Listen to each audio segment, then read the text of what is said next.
Welcome to Keep What You Earn, your judgment and jargon-free zone for entrepreneurs of all levels. Get ready to learn how to scale your business, save money in taxes, and create a business that grows your wealth.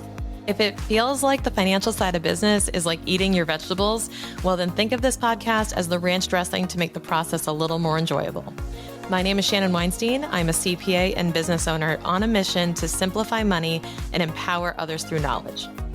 I hope this episode inspires you to take action, but remember that the information we share is for educational purposes only and is not individual tax advice.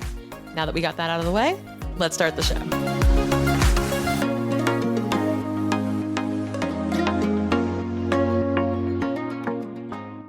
Now, I think it's undeniable that one of the best ways to build trust, especially online, and especially if you're in a service-based business, is to have transparency and authenticity in everything that you do.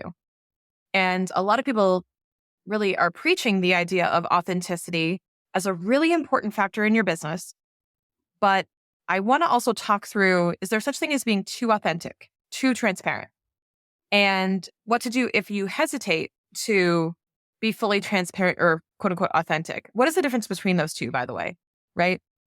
Does being fully authentic mean I have to share every little thing every single day and have people, see photos of my kids and videos of everything I'm doing? Not necessarily. Not necessarily. I think there is such thing as being too transparent, especially in certain types of businesses. I'm going to kind of uncover what I think the going overboard looks like, right? And this is just my opinion. But what I would say is, if you're looking to build a business online, you want to be building trust. But what type of trust do you want to build? Trust in what is the next layer? Trust is fine, but trust in what? Trust that I can be an expert, trust that I'm a great person to talk to, trust that you can trust me with, important sensitive information, right? Because look at this example. If you're in the best interest of being transparent and authentic, you're sharing a lot of information about yourself, your location, where you are, whether your door is unlocked, or like your dog's name, your past dog's name, where you went to high school, mother's maiden name, right? So this is what's funny, is if you're sharing a lot of facts about yourself, you have to be really careful, because those can actually turn out to be security questions to get your password in a very tactical sense. But also, if you are, here's the irony. If you're doing this and you're like, oh, here's all my kids' names, my dog's name, all this information about me. Yes, that is great to help build relationships with people. But you also have to be careful, because if you're also selling something that involves, like, let's say it's therapy services, healthcare, legal, tax work, cybersecurity, even. If you're in these industries that really value your ability to keep secrets, your ability to hold sensitive information close to your vest, to not overshare, it actually could damage your brand if you are so liberal with sharing your stuff that it may actually send the wrong message. So think about that. Like, how much does your brand, your career, your job, your profession rely on you demonstrating an ability to keep secrets, to hold things close, and to be secure with your information? Also, you want to make sure that you are showing up, whether it be on social media, anywhere, you are showing up as an expert, a respectable expert. So, and this might ruffle some feathers, but I've seen people come online, right, as business coaches, and they'll come online and they'll show vulnerability, but in the form of having a mental breakdown in their stories about their business and having you watch it unfold. They're literally in the middle of crying and they turn on their stories to record it. Personally, I'm not a fan of this, but I'm going to tell you why. I'm not saying not to be vulnerable. I'm not saying those feelings are invalid. And I'm not saying that they are wrong in doing this in any way. but I'm going to tell you how it can be interpreted. So you give some thought to this, that if you are a business coach, yes, I understand every business owner is going to have these breakdowns. This is a reality of entrepreneurship. This is facts of life. Like, this happens. I don't necessarily think that sharing it helps enhance your brand if you want to show up as the expert, the advisor, and the person who can help you get through it.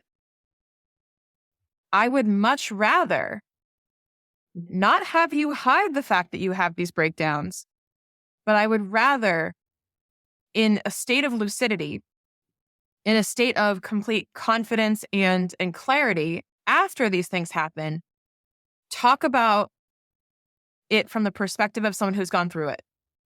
Coach me from the other side of the tunnel and tell me how to get through it because you did it yourself. Don't hold my hand in the dark with you. And that's kind of against what a lot of people are preaching, actually. And I get that. But for me, if I'm looking for a coach to help me stand strong, I'm looking for someone I can hang on to. I want someone with sturdy feet on the ground. I want someone who's going to say, yeah, I went through that. I've been through that. And I'm on the other side and I can tell you how to get through it. Not someone who's going to say, hey, let's figure this out together as we go. Even if they are just 2 steps in front of me and they're not even all the way out yet.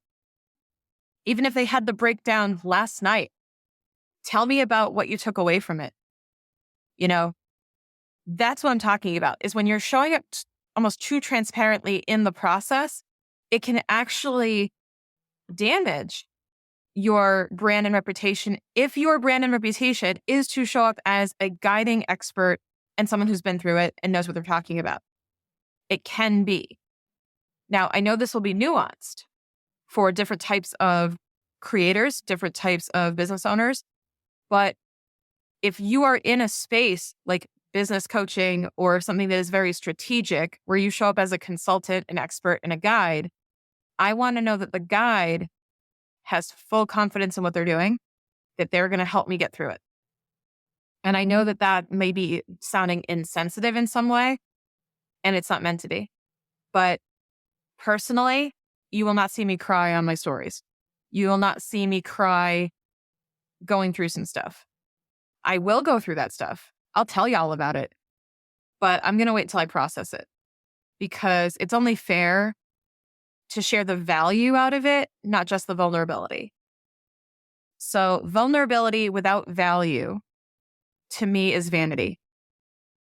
Vulnerability without value is vanity. Because if you're being vulnerable for the sake of being vulnerable to get people to think you are vulnerable, to think a different way about you, I think it's for the wrong reason. I think there has to be value in the vulnerability. And those 3 V's, by the way, I just made that up. I just came up with that. But it's true. It's true. I think that you have to really revisit why it is you're being vulnerable and transparent on social media, if that's the brand you want to build. Now, switching gears for a little bit. I also want to talk about how being transparent, honest, and authentic in an excessive way can impact your operations and your team. Okay. Your team also wants to see you as a leader. And while vulnerability as a leader is insanely valuable in terms of the transparency and being honest with your team, you also want to be incredibly professional and respectful. You don't want to be oversharing things about other people, gossiping, talking about other people, especially in public. You don't want to be revealing things that are not public yet. You obviously don't want to be revealing secrets and other things, right? There's always being too transparent by not actually keeping secrets. And that's pretty well known that that's not an advantage to your brand. But when we're talking about showing up as a leader and commanding respect, what I think of is authentic in the form of being clear about the mission, being clear when you're having a day, but being able to articulate it effectively in how you show up for your team. And I'm not just talking about behind closed doors and meetings. I'm talking about still on social media, because you're going to attract not only clients, but also people who want to work with you as a member of your team. When you're putting out a brand, you are attracting and repelling anyone who could want to associate with you, anyone in any capacity. So if I'm putting out something on social media, there are going to be people who are watching me who go, I want to work for her, or I would never work for her. Equally valuable to me, right? But you have to know that that's happening. Every time you say something on social, every time you post something, there are going to be people who are going to say, I like what she's doing. I don't like what she's doing. I want to follow her. I don't want to follow her. I want to work with her. I don't want to work with her. Right? And there's no wrong in any of that. You don't want only the people who want you. You also want to, filter the people who don't. But I think being authentic, the meaning of being authentic versus transparent to me, transparent is kind of this no filter. That's how I see it, is like fully transparent is almost honesty at a fault. And I think that authenticity is making your feelings known in an articulate way and revealing what it is you're going through and being honest about it without injecting vanity. I think authentic is sharing how you truly feel without any expectation of outcome from sharing that. Authenticity to me is just showing up without thinking about how people are going to perceive you. Authenticity is showing up with no real end game. Authenticity is really just sharing what's going on in your life. And I believe that it's worthwhile to share what's going on in your life if you think that the people who follow you, who engage with you, would find value in it. And I think that vulnerability has an amazing place in that strategy when it comes to sharing what you're going through. But I would just be very careful to not let vulnerability get in the way of the value. And to make sure that you're sharing lessons learned and that someone can take away from what you're doing what they need and will build trust with you as someone who's credible and has their you-know-what together.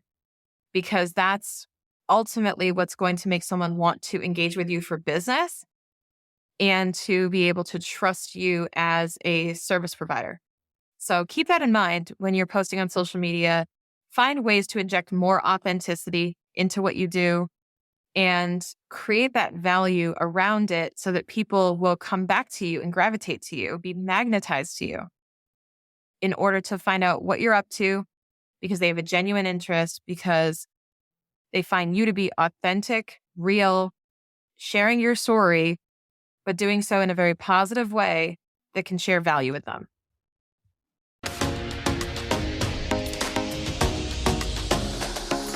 Sometimes don't you wish you could just Google or ask ChatGPT what is deductible for your taxes? I wish it were that easy, but the truth is that deducting something can really vary, and it's really hard to get a straight answer for your business in particular, but I made something to help. My free tax deduction guide walks you through hundreds of example tax deductions that can apply to your business, along with a mini training on what actually makes something deductible so you can add more to your list and cater it to your specific industry or type of business. This is all for free, and it's at the link in the show notes. Go check it out.